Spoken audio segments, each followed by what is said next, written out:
Choose a child for your adventure today. Hi there. Which fairy would you like to find today?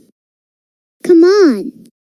You are visiting your Aunt Lauren for the weekend. She has a large, beautiful yard, and on Saturday morning you are allowed to explore outside.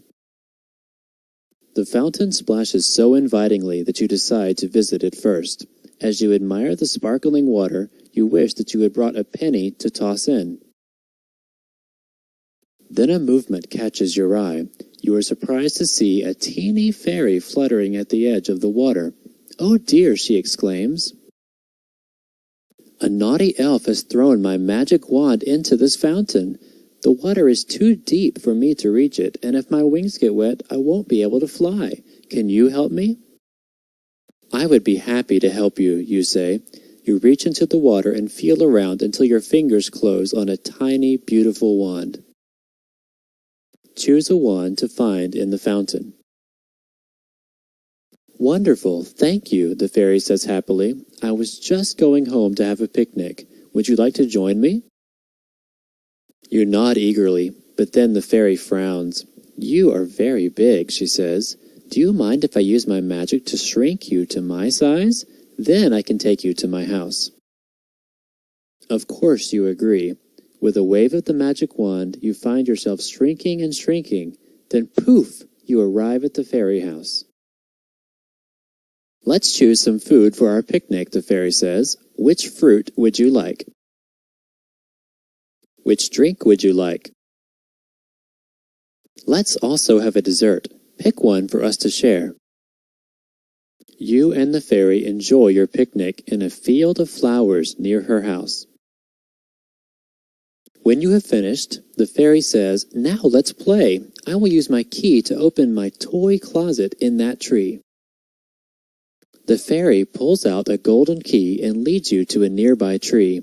Just as she is about to unlock the toy closet, an elf pops out from behind the tree. Which elf do you want for this story? Hee hee hee. The elf snatches the key and runs away with it. "Oh, that naughty elf! He is the one who threw my wand into the fountain," says the fairy. "Let's chase him," you offer, but the fairy shakes her head. "Elves are very quick," she explains, "and you don't have any wings." Maybe one of my flying toys could help you go faster. Fortunately, I keep them outside, so we don't need the key to get them." Which flying toy do you want to use? You grab onto the flying toy and take off with the fairy fluttering along beside you. "Don't let that elf get away!"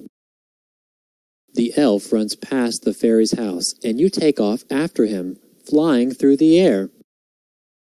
Then the elf darts into the woods, but your flying toy is very fast, and you begin to catch up. Seeing how close you are, the elf hurriedly climbs a tree and tries to hide. You steer your toy straight for the tree and hop off next to the elf with the fairy close behind. "Give us that key," you say. "Here you go. I'm sorry," says the elf. "I should not have taken it. But I thought a whole chest of toys sounded so fun, and I don't have any toys of my own." "Well, why didn't you ask?" says the fairy. "You can share my toys if you play nicely." The elf happily agrees as you begin to climb down from the tree. Then the fairy notices something. "Why, look at this! We have landed right in my toy tree. We can play right now," she exclaims. The end.